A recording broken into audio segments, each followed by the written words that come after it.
Hi everyone. Today we will start a crash course on BEGLA 135 English in Daily Life. അപ്പോൾ ഈ ഒരു crash കോഴ്സിൽ നമ്മൾ plan ചെയ്യുന്നത് പ്രീവിയസ് ഇയേഴ്സ് ക്വസ്റ്റ്യൻ പേപ്പറിൽ റെഗുലറായിട്ട് ചോദിക്കുന്ന ടോപ്പിക്കുകളെയാണ് നമ്മൾ ടാർഗറ്റ് ചെയ്യുന്നത്. നമുക്കറിയാം BEGLA 135 സാധാരണ ടെക്സ്റ്റിനെ ബേസ് ചെയ്തുകൊണ്ടല്ല ചോദ്യങ്ങൾ ചോദിക്കാറുള്ളത്. ഐ മീൻ ഡയറക്റ്റ് ആയിട്ട് നിങ്ങളുടെ ടെക്സ്റ്റ് ബുക്കുകളിൽ നിന്നും ക്വസ്റ്റ്യൻസ് വരാറില്ല. പക്ഷേ നിങ്ങളുടെ ടെക്സ്റ്റ് ബുക്കുകളിൽ ചെക്ക് യുവർ പ്രോഗ്രസ് എന്ന് പറഞ്ഞ് പല സ്ഥലങ്ങളിലായിട്ട് ചില ക്വസ്റ്റ്യൻസ് നൽകാറുണ്ട്. ആ ക്വസ്റ്റ്യൻസിനെ ബേസ് ചെയ്തുകൊണ്ടുള്ള ക്വസ്റ്റ്യൻസ് ഇവിടെ സാധാരണയായിട്ട് വരാറുണ്ട്. അപ്പം നിങ്ങൾ ശ്രദ്ധിക്കുക, നിങ്ങൾ ടെക്സ്റ്റിലെ കണ്ടന്റിനെ ബേസ് ചെയ്തുകൊണ്ടല്ല BEGLA 135 ക്വസ്റ്റ്യൻസ് വരാറുള്ളത്.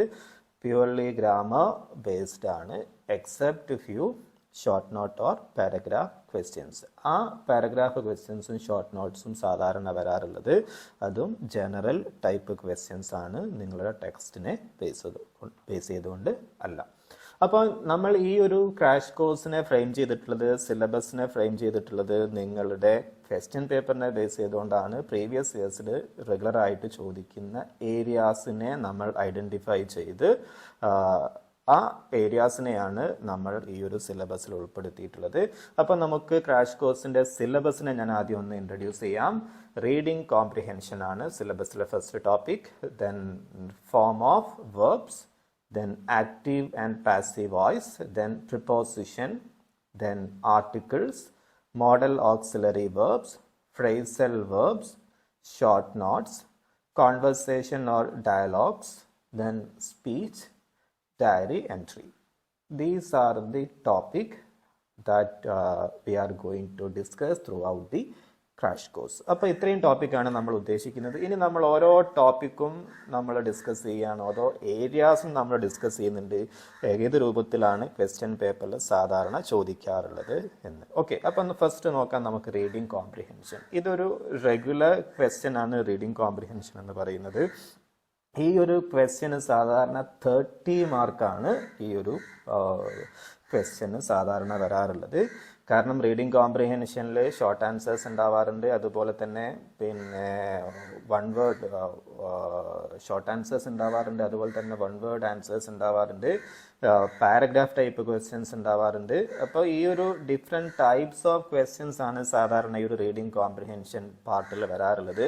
ശ്രദ്ധിക്കുക, വളരെ പ്രധാനപ്പെട്ട ഏരിയ ആണ് റീഡിംഗ് കോംപ്രിഹെൻഷൻ.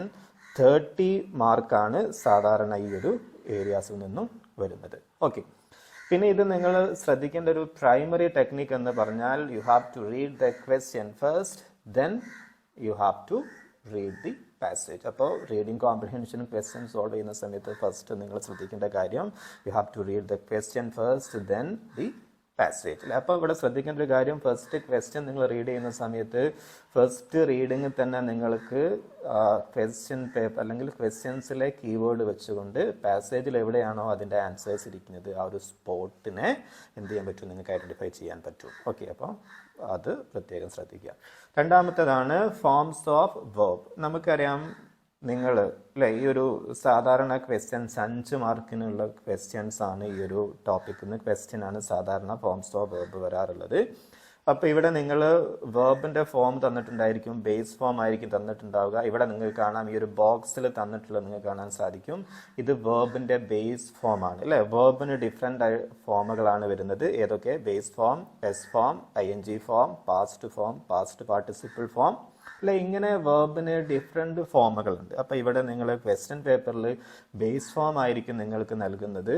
ആ ഒരു ബേസ് ഫോമിനെ നിങ്ങൾ തന്നിട്ടുള്ള ആ ഒരു പാസേജ് അല്ലെങ്കിൽ പാരഗ്രാഫ് തന്നിട്ടുണ്ടായിരിക്കും. ആ ഒരു പാരഗ്രാഫിൽ ബ്ലാങ്ക് സ്പേസ് ഉണ്ടായിരിക്കും. ആ ഒരു ബ്ലാങ്ക് സ്പേസിനെ നിങ്ങൾ അപ്രോപ്രിയേറ്റ് കറക്റ്റ് ആയിട്ടുള്ള വെർബിൻ്റെ ഫോം ഉപയോഗിച്ച് ഫില്ല് ചെയ്യുകയാണ് വേണ്ടത്. അപ്പം പിന്നെ ശ്രദ്ധിക്കാം, ഇവിടെ നിങ്ങൾക്ക് തന്നിട്ടുള്ള വെർബിൻ്റെ ഫോമാണ് meet, kill, release, escape, steal, begin, arrest അല്ലേ. അപ്പോൾ ഇതൊക്കെ ബേസ് ഫോമാണ്.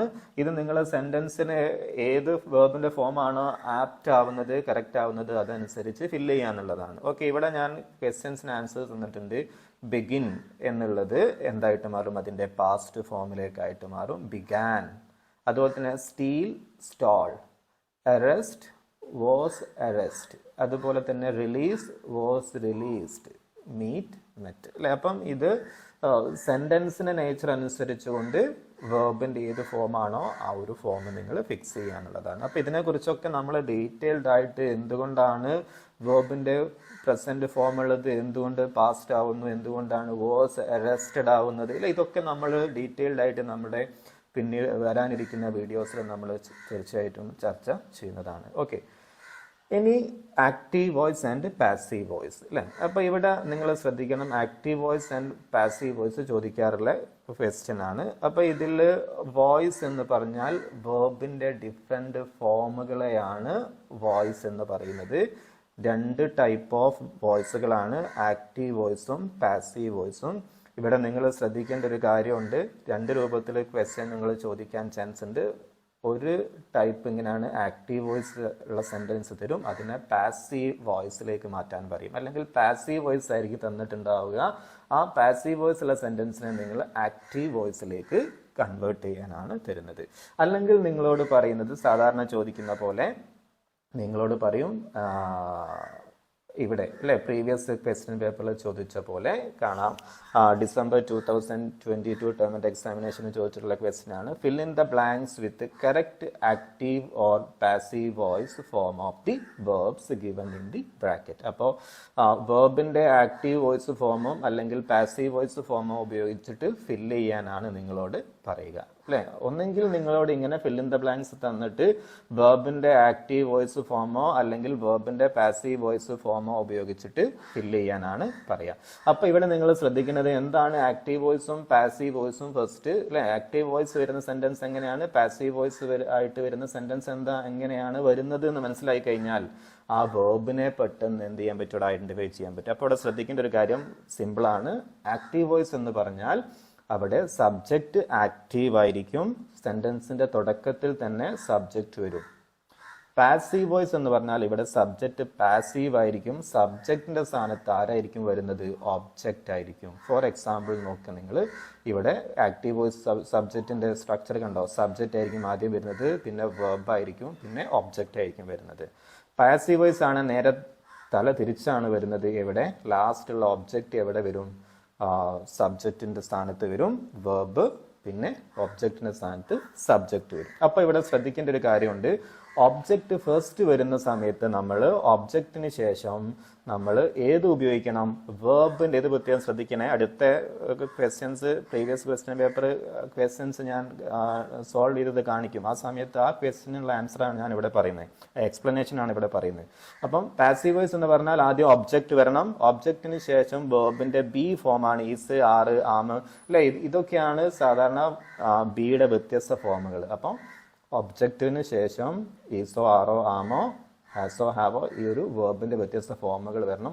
വേർബിൻ്റെ പാസ്റ്റ് പാർട്ടിസിപ്പിൾ ആണ് വരേണ്ടത്, റൈറ്റ്, റോട്ട്, റിട്ടൺ, V3 എന്ന് പറയാറുണ്ട് അല്ലേ. Past participle, write base form, present form, wrote past form, written past participle V3 അല്ലേ. അപ്പം ശ്രദ്ധിക്കുക. അപ്പം നിങ്ങൾ പാസീവ് വോയിസ് ആണെങ്കിൽ ഒബ്ജക്റ്റിലാണ് തുടങ്ങുന്നത്, അതുപോലെ തന്നെ അതിൻ്റെ കൂടെ ബിയുടെ ഫോം ഉണ്ടായിരിക്കും, പിന്നെ വേർബിൻ്റെ ഏത് ഫോമാണ്, പാസ്റ്റ് പാർട്ടിസിപ്പിൾ ഫോമാണ് വരേണ്ടത് അല്ലേ. അപ്പം നിങ്ങൾ ഇവിടെ ക്വസ്റ്റ്യൻസ് നോക്കി, നിങ്ങൾ fill in the blanks with the correct active or passive voice form of the verb given in the bracket. കണ്ട ഇവിടെ നോക്ക് നിങ്ങൾ, ഇവിടെ തുടങ്ങിയിട്ടുള്ളത് the milk is അല്ലേ. Milk is collected from farms and is taken to receive stations where it is inspected, is weighted and chilled അല്ലേ. അപ്പോൾ ഇവിടെ നിങ്ങൾക്ക് കാണാൻ സാധിക്കും ഈ ഒരു സെൻറ്റൻസ് പാസീവ് വോയിസിലാണ്. പാസീവ് വോയിസിലായതുകൊണ്ടാണ് ബിയുടെ ഏത് ഫോം വരുന്നത്, ഈസ് വരുന്നത്. കണ്ടോ ഇവിടെ ഒക്കെ നിങ്ങൾ ഈസ് വരുന്നതായിട്ട് കണ്ടോ, ഈസ് ടേക്കൺ, ഈസ് വെയ്റ്റഡ്. അപ്പം നിങ്ങൾ ചെയ്യേണ്ടത് ഇത്തരത്തിൽ വേർബിൻ്റെ പാസീവ് വോയിസും അതുപോലെ തന്നെ ആക്റ്റീവ് വോയിസും കണ്ടെത്താൻ പറഞ്ഞാൽ നിങ്ങൾ ആദ്യം ചെയ്യേണ്ടത് സെൻറ്റൻസ് ആക്റ്റീവ് വോയിസ് ആണോ പാസീവ് വോയിസ് ആണോ എന്നാണ് ശ്രദ്ധിക്കേണ്ടത്. ആക്റ്റീവ് വോയിസും സെൻറ്റൻസ് പാസീവ് വോയിസ് ആണെങ്കിൽ തീർച്ചയായിട്ടും ഈ പറഞ്ഞ പോലെ ബിയുടെ ഈസോ, ആറോ, ആമോ ഏതെങ്കിലും ഏത് ഫോമുകൾ, ഓക്സിലറി വെർബുകൾ ഉണ്ടായിരിക്കും. പറയുന്നത് മനസ്സിലാവുണ്ടോ? ഓക്കെ. മറ്റൊന്നാണ് preposition. A preposition is a word or group of words used before a noun, pronoun or noun phrase to show direction, time, place, location, spatial relationships, etc. അപ്പോൾ ഒന്നുമില്ല, preposition എന്ന് പറഞ്ഞാൽ വേർഡ് ആണ്, group of word ആണ്. സാധാരണ എവിടെ ഉപയോഗിക്കാറുള്ളത്? Before the noun or pronoun, ഏതെങ്കിലും പേരിൻ്റെയോ നൗൺ ഫ്രേസിൻ്റെയോ ഒക്കെ ഫ്രണ്ടിലാണ് സാധാരണ ഏത് ഉപയോഗിക്കുക? പ്രിപ്പോസിഷൻ ഉപയോഗിക്കാറുള്ളത്. അപ്പോൾ ഈ ഒരു പ്രിപ്പോസിഷൻ റെഗുലർ ആയിട്ട് ചോദിക്കുന്ന ഒരു ക്വസ്റ്റ്യൻ ആണ്. ആക്റ്റീവ് വോയിസും പാസീവ് വോയിസും ചിലപ്പം പരസ്പരം എന്ത് ചെയ്യാറുണ്ട്? ഇന്റർചേഞ്ച് ചെയ്ത് അല്ലെങ്കിൽ മാറി വരാറുണ്ട്. ചില ക്വസ്റ്റ്യൻ പേപ്പറിലൊന്നും കാണാറില്ല, എന്നാൽ ചില ക്വസ്റ്റ്യൻ പേപ്പറിൽ കാണാറുണ്ട്. അപ്പോൾ ഓൾട്ടർനേറ്റീവ് ആയിട്ടൊക്കെയാണ് സാധാരണ വരാറുള്ളത്. അപ്പോൾ ഇവിടെ പ്രിപ്പോസിഷൻ റെഗുലർ ക്വസ്റ്റ്യൻ ആണ്. അപ്പം പ്രിപ്പോസിഷൻ എന്നാൽ ഒന്നുമില്ല, പ്രിപ്പോസിഷൻ എന്നാൽ വേർഡ് ആണ്, ഗ്രൂപ്പ് ഓഫ് വേർഡ് ആണ്. ഇത് എവിടെ ഉപയോഗിക്കുക? നൗണിന്റെയോ പ്രൊനൗണിന്റെയോ നൗൺ ഫ്രേസിന്റെയോ ഒക്കെ മുന്നിലാണ് ഉപയോഗിക്കാറുള്ളത്. എക്സാമ്പിൾ നോക്കൂ. In, on, under, at, by, അല്ലെ? അപ്പൊ ഇത് നോക്ക് നിങ്ങൾ. Book is in the bag, എവിടെയാണ്? നൗണിന്റെ ഫ്രണ്ടിലാണ്. ബാഗ് എന്ന് പറയുന്നത് നൗൺ ആണ്, അല്ലെ? അതിന്റെ മുന്നെയാണ് എന്ത് ഉപയോഗിക്കുന്നത്? ഇൻ ഉപയോഗിക്കുന്നത്. ടേബിൾ, അല്ലെ? ടേബിളിന്റെ ബിഫോർ മുന്നെയാണല്ലോ ഏത് വരുന്നത്? ഓൺ വരുന്നത്. അണ്ടർ, അല്ലെ? അതുപോലെ തന്നെ ഇത് ഡയറക്ഷനെ കാണിക്കാനും പ്ലേസിനെ കാണിക്കാനും ലൊക്കേഷനൊക്കെ കാണിക്കാനാണ് ഇത് ഉപയോഗിക്കുന്നത്. ഇന്ന്, ഓണ്, അണ്ടർ, അല്ലെ? Place, location. At the park ഒക്കെ ലൊക്കേഷനെയാണ് കാണിക്കുന്നത്. ഓൺ ദ ടേബിൾ, അല്ലെ? അതെവിടെയാണെന്നുള്ള ഒരു പ്ലേസിനെ കാണിക്കാൻ, ഡയറക്ഷനെ കാണിക്കാൻ ഒക്കെയാണ് സാധാരണ എന്ത് ഉപയോഗിക്കാറുള്ളത്? പ്രിപ്പോസിഷൻ ഉപയോഗിക്കാറുള്ളത്. അപ്പം നിങ്ങളുടെ ക്വസ്റ്റ്യൻ പേപ്പറിൽ എങ്ങനെയാണ് പ്രിപ്പോസിഷൻ വരുന്നതെന്ന് നോക്കാം നമുക്ക്.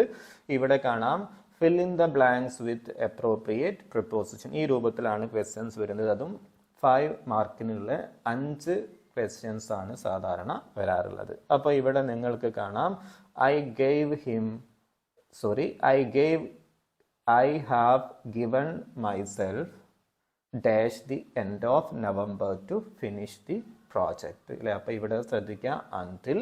അതുപോലെ തന്നെ it is Anu's birthday sometime around the middle of May. അപ്പോൾ ഇവിടെയൊക്കെ കാണാൻ നിങ്ങൾക്ക് പ്രപ്പോസിഷൻ ഉപയോഗിക്കുന്നതായിട്ട്. അപ്പോൾ ഇവിടെ നിങ്ങൾ ശ്രദ്ധിക്കേണ്ട ഒരു കാര്യമുണ്ട്, ഓരോ പ്രപ്പോസിഷനും എവിടെ എങ്ങനെ ഉപയോഗിക്കണം എന്നുള്ളതിനെ കുറിച്ച് കണ്ടീഷൻസ് ഉണ്ട്. അപ്പോൾ ഇത് നമ്മളുടെ ഓരോ വീഡിയോസിൽ നമ്മൾ തീർച്ചയായിട്ടും വരുന്ന വീഡിയോസിലെല്ലാം തന്നെ നമ്മൾ പ്രിപ്പോസിഷന് വേണ്ടി ഒരു സെപ്പറേറ്റ് വീഡിയോ ഉണ്ട്. അതിൽ പ്രീവിയസ് ക്വസ്റ്റ്യൻ പേപ്പറിൽ ചോദിച്ചിട്ടുള്ള ക്വസ്റ്റ്യൻസ് ഒക്കെ നമ്മൾ സോൾവ് ചെയ്യും. അപ്പം നമുക്ക് നോക്കാം. 5th ടോപ്പിക്കാണ് ആർട്ടിക്കിൾസ്, അല്ലേ? ഇതും മറ്റൊരു വളരെ പ്രധാനപ്പെട്ട ചോദ്യമാണ്, അല്ലെങ്കിൽ ഒരു ഏരിയ ആണ്, ചോദിക്കാറുണ്ട്. ഈ ഒരു ഏരിയയിൽ നിന്നും ക്വസ്റ്റ്യൻസ് വരാറുണ്ട്. ഓക്കെ, അപ്പൊ ഇത് നോക്കാം നമ്മൾക്ക്. എന്താണ് article? Article is A word that comes before a noun to show whether it is specific or general. പിന്നെ ഇവിടെ നിങ്ങൾ ശ്രദ്ധിക്കണം, എന്താണ് ആർട്ടിക്കിൾ എന്നുള്ള ക്വസ്റ്റ്യൻ ഒന്നും സാധാരണ ചോദിക്കാറില്ല. നിങ്ങളോട് പറയുന്നത് അപ്രോപ്രിയേറ്റ് ആയിട്ടുള്ള ആർട്ടിക്കിൾ ഫില്ലിംഗ് ദ ബ്ലാങ്ക് ആയ സ്പേസിൽ ഫില്ല് ചെയ്യുക, അത്രയും മാത്രമാണ് നിങ്ങളോട് സാധാരണ എക്സാമിന് ചോദിക്കുന്നത്. അപ്പം ആർട്ടിക്കിൾ എന്ന് പറഞ്ഞാൽ സാധാരണ നമ്മൾ എവിടെയാണ് പ്ലേസ് ചെയ്യുന്നത്? ബിഫോർ ദ നൗൺ, അല്ലെ? എന്തിനു വേണ്ടിയിട്ടാണ്? എന്തിനു വേണ്ടി? To show whether it is specific or general ആണോ എന്നുള്ളത്. അപ്പൊ അവിടെ ശ്രദ്ധിക്കണേ, ആർട്ടിക്കിൾ എന്തിനാ? ഒരു നൗണ് സ്പെസിഫിക് ആണോ, ഡെഫിനിറ്റ് ആണോ, അല്ലെങ്കിൽ ഇൻഡെഫിനിറ്റ് ആണോ? അപ്പൊ അത് എക്സാമ്പിൾ പറഞ്ഞാൽ മനസ്സിലാവും. നോക്കി നിങ്ങൾ, ആർട്ടിക്കിളിനെ നമുക്ക് രണ്ടാക്കി കാറ്റഗറൈസ് ചെയ്യാൻ പറ്റും. ഏതൊക്കെ? ഡെഫിനിറ്റ് ആർട്ടിക്കിൾ എന്നും ഇൻഡെഫിനിറ്റ് ആർട്ടിക്കിൾ എന്നും. അപ്പോൾ ഡെഫിനിറ്റ് ആർട്ടിക്കിൾ ആണെങ്കിൽ നമ്മൾ ഒരു പെർട്ടിക്കുലർ നൗണിനെ, ഒരു പെർട്ടിക്കുലർ പേരിനെ, ഒരു പെർട്ടിക്കുലർ വസ്തുവിനെ റെപ്രസെന്റ് ചെയ്യാൻ, കാണിക്കാൻ വേണ്ടിയിട്ടാണ് ഉപയോഗിക്കുക. ഫോർ എക്സാമ്പിൾ നോക്ക് നിങ്ങൾ, പ്ലീസ് കോൾ ദി ബോയ്. ഇപ്പം കോളേജിന്റെ ക്ലാസ് റൂമിന്റെ സ്കൂളിന്റെ വരാന്തയിലൂടെ ഒരു ബോയ് നടന്നു പോകുന്നുണ്ട്. അപ്പം ബാക്കിൽ നിന്ന് ടീച്ചർ പറയാണ് എന്ത്? Please call the boy. Please call the boy എന്ന് പറഞ്ഞ ഒരു പെർട്ടിക്കുലർ ബോയിയാണ് അവിടെ എന്ത് ചെയ്യുന്നത്? പോയിന്റ് ചെയ്യുന്നത്, ഉദ്ദേശിക്കുന്നത്, അല്ലെ? എന്നാൽ ഇൻഡെഫിനിറ്റ് ആർട്ടിക്കിൾ രണ്ടെണ്ണമാണ്, എ ആൻഡ് ആൻ. അപ്പൊ നമ്മൾ പറയാണ് പ്ലീസ് കോൾ എ ബോയ്. ക്ലാസ്സിലേക്ക് ചൂണ്ടിയിട്ട് പറയാണ് പ്ലീസ് കോൾ എ ബോയ്, അല്ലെ? Please call a boy from the class. ക്ലാസ്സിൽ നിന്നും ഒരു ബോയിയെ വിളിക്കാനാണ് പറയുന്നത്. That can be any boy അല്ലെ, ഏത് ബോയും ആവാം. അവിടെ ജനറൽ ആണ് അല്ലെ, ഒരു പെർട്ടിക്കുലർ ആയിട്ട് ഒരു ബോയ് അല്ല. പ്ലീസ് കോൾ ദ ബോയ് എന്ന് പറഞ്ഞാൽ പെർട്ടിക്കുലർ ബോയ് ആണ്. പ്ലീസ് കോൾ എ ബോയ് എന്ന് പറഞ്ഞാൽ ജനറൽ ആണ്. That can be any boy അല്ലെ. അപ്പൊ ഇങ്ങനെ രണ്ട് ആർട്ടിക്കിൾ ആണ് വരുന്നത്, ഡെഫിനിറ്റ് ആർട്ടിക്കിൾ എന്നും ഇൻഡെഫിനിറ്റ് ആർട്ടിക്കിൾ എന്നും. ഇവിടെ നിങ്ങളെ ക്വസ്റ്റ്യൻ പേപ്പറിൽ ചോദിക്കുന്നത് ഇങ്ങനെ ആയിരിക്കും, fill in the blanks correctly with a and the അല്ലെ. ഇതൊരു 3 ആർട്ടിക്കിൾ അപ്രോപ്രിയേറ്റ് യൂസ് ചെയ്യാനാണ് നിങ്ങളോട് പറയുന്നത്. ഇവിടെ ജൂൺ 2022 ടേം ആൻഡ് എക്സാമിനേഷന് ചോദിച്ചിട്ടുള്ള ക്വസ്റ്റ്യൻ ആണ് എ ദി ദ എ അല്ലെ. ഇങ്ങനെ ക്വസ്റ്റ്യൻസ് ആൻസർ ഞാൻ സോൾവ് ചെയ്തതാണ്. ഇത് എൻ്റെ പ്രീവിയസ് വീഡിയോയിൽ അല്ലെങ്കിൽ എനിക്ക് തോന്നുന്നു ഒരു 1 month മുന്നേ ഞാൻ ചെയ്തിട്ടുള്ള വീഡിയോയിൽ ഓൾറെഡി ഡിസ്കസ് ചെയ്തിട്ടുണ്ട്. ഈ ക്വസ്റ്റ്യൻ ആൻസേഴ്സ് എക്സ്പ്ലെയിൻ ചെയ്യുന്നുണ്ട്. ആർക്കെങ്കിലും ആവശ്യമുണ്ടെങ്കിൽ ആ ഒരു വീഡിയോ നിങ്ങൾക്ക് പ്ലേലിസ്റ്റിൽ പോയാൽ ലഭിക്കുന്നതാണ്. പിന്നെ 6ാമത്തെ ടോപ്പിക്കാണ്, മോസ്റ്റ് ഇമ്പോർട്ടൻറ്റ് ടോപ്പിക്കാണ് മോഡൽ ഓക്സിലറി വെർബ്. അപ്പോൾ മോഡൽ ഓക്സിലറി വെർബ് എന്ന് പറയുന്നത് ടൈപ്പ് ഓഫ് ഓക്സിലറി വെർബ് ആണ്, ഹെൽപ്പിംഗ് വെർബ് ആണ്. ഇവിടെ വെർബ് സ്പെല്ലിംഗ് ചെറിയ വ്യത്യാസമുണ്ട്, അത് ശ്രദ്ധിക്കാം. അപ്പം സഹായ അല്ലെ, ഹെൽപ്പിംഗ് വെർബ് ആണ്. അപ്പൊ ഇതിന്റെ പ്രത്യേകത എന്തിനാണ് നമ്മൾ ഉപയോഗിക്കാറുള്ളത്? It modifies the main verb. Meaning of main വെർബിനെ മോഡിഫൈ ചെയ്യാം, മെയിൻ വെർബിന് അഡീഷണൽ മീനിങ് കൊടുക്കുക. എക്സാമ്പിൾ നോക്കുന്ന സമയത്ത് മനസ്സിലാവും. അപ്പൊ നോക്കി നിങ്ങൾ എന്തിനൊക്കെയാണ് ഇത് സാധാരണ ഉപയോഗിക്കാറുള്ളത്? സാധാരണ മോഡൽ ഓക്സിലറീസ് അല്ലെങ്കിൽ models or modal auxiliary verbs ഇതൊക്കെ സെയിം കാര്യത്തിനാണ് റെപ്രസെന്റ് ചെയ്യുന്നത്. അപ്പൊ എന്തിനാണ് നമ്മൾ ഈ ഒരു മോഡൽ ഓക്സിലറി വെർബ്സ് സാധാരണ ഉപയോഗിക്കാറുള്ളത്? നോക്കി നിങ്ങൾ എന്തിനൊക്കെ. It commonly use to express permission എടുക്കാൻ നമ്മൾ മോഡൽ ഓക്സിലറി യൂസ് ചെയ്യാറുണ്ട്. റിക്വസ്റ്റ് ചെയ്യാൻ, ആളുകളോട് എന്തെങ്കിലും റിക്വസ്റ്റ് ചെയ്യണമെങ്കിൽ ആ ഒരു റിക്വസ്റ്റ് ചെയ്യുന്ന സെന്റൻസിൽ നമ്മൾ എന്ത് ഉപയോഗിക്കാറുണ്ട്? മോഡൽ ഓക്സിലറി ഉപയോഗിക്കാറുണ്ട്. അതുപോലെ തന്നെ എന്തെങ്കിലും ഓഫർ ചെയ്യുന്ന സമയത്ത്, സജഷൻസ് കൊടുക്കുന്ന സമയത്ത്, പോസിബിലിറ്റിയെ കാണിക്കാൻ വേണ്ടിയിട്ടൊക്കെ നമ്മൾ എന്തുപയോഗിക്കും? ഈ ഒരു മോഡൽ ഓക്സിലറി വെർബുകൾ നമ്മൾ ഉപയോഗിക്കാറുണ്ട്. അതിന് എക്സാമ്പിൾ നോക്കണോ നിങ്ങൾ? May, can, could, would, should, might. ഇതൊക്കെ എന്തിന് എക്സാമ്പിൾ ആണ്? മോഡൽ ഓക്സിലറീസിന്. ഇനി നോക്ക് നിങ്ങൾ, പെർമിഷന് നമ്മൾ ഉപയോഗിക്കാറുണ്ട് അല്ലേ. Can I use your phone, can I use your mobile അല്ലേ, പെർമിഷൻ ആണേ. May I borrow your pen please, may I borrow your pen അല്ലേ, എന്ത് ചെയ്യാനടാ? പെർമിഷൻ എടുക്കുകയാണ്. ക്യാനേക്കാളും കുറച്ചും കൂടെ പൊളൈറ്റ് പെർമിഷൻ ആണ്, റിക്വസ്റ്റ് ചെയ്യലാണ് ഏത്? മേ എന്നുള്ളത്. ഓക്കെ, അപ്പൊ ഇങ്ങനെ നമ്മൾ ഡിഫറെന്റ് കോണ്ടെക്സ്റ്റുകളിൽ ഡിഫറെന്റ് മോഡൽ ഓക്സിലറീസ് നമ്മൾ ഉപയോഗിക്കേണ്ടതായിട്ട് വരും. അപ്പൊ ഇവിടെ എക്സാമ്പിൾ നോക്കടോ നിങ്ങൾ. ജൂൺ 2022 ടേം ആൻഡ് എക്സാമിനേഷന് ചോദിച്ചിട്ടുള്ള ക്വസ്റ്റ്യൻ ആണ്, filling the blanks with appropriate modals must, may, might, would, will അല്ലെ. ഇങ്ങനെ മോഡൽ ഓക്സിലറി വെർബ്സ് അവിടെ തന്നിട്ടുണ്ടായിരിക്കും. നിങ്ങൾ അപ്രോപ്രിയേറ്റ് ആയിട്ടുള്ള കറക്റ്റ് ആയിട്ടുള്ള മോഡൽ ഓക്സിലറി വെർബ്സ് വെച്ചിട്ട് ആ ബ്ലാങ്ക് സ്പേസ് ഫില്ല് ചെയ്യാണ് വേണ്ടത്. അത് മാത്രമല്ല ഇതിന് ടോട്ടൽ 5 മാർക്സ് ആണ് IGNOU ഓഫർ ചെയ്യുന്നത്. അപ്പം 5 ക്വസ്റ്റ്യൻ ഉണ്ടായിരിക്കും. ഓരോ question, each question carries 1 mark. Okay, അപ്പം ശ്രദ്ധിക്കുക, ഈ മോഡൽ ഓക്സിലറിയും വളരെ പ്രധാനപ്പെട്ട ടോപ്പിക്കാണ്. അപ്പം ഇത്രയാണ് നമ്മുടെ ഒരു ഫസ്റ്റ് പാർട്ടിൽ നമ്മുടെ ക്രാഷ് കോഴ്സിൽ നമ്മൾ ഉൾക്കൊള്ളിച്ചിട്ടുള്ളത്. ഇത്രയും ടോപ്പിക്കുകളാണ്. ബാക്കിയുള്ള ടോപ്പിക്കുകൾ നമ്മൾ 2ാമത്തെ ടേമിൽ പ്രസൻറ്റ് ചെയ്യുന്നതാണ്. അപ്പം ശ്രദ്ധിക്കുക, ഈ ഒരു ടോപ്പിക്കുകൾ വളരെ പ്രധാനപ്പെട്ടതാണ്. BEGLA 135നെ സംബന്ധിച്ചിടത്തോളം നിങ്ങളുടെ സ്റ്റഡി മെറ്റീരിയൽസിൽ നിന്നും ക്വസ്റ്റ്യൻസ് ഡയറക്റ്റ് ആയിട്ട് വരാറില്ല. അപ്പം ശ്രദ്ധിക്കുക, നമ്മൾ ഓരോ ആഴ്ചയിലും, ഇപ്പം നമ്മുടെ പ്ലാനിങ് എന്ന് പറഞ്ഞാൽ ഓരോ ആഴ്ചയിലും ഓരോ വീഡിയോസ് അപ്ലോഡ് ചെയ്യാനാണ് ഉദ്ദേശിക്കുന്നത്.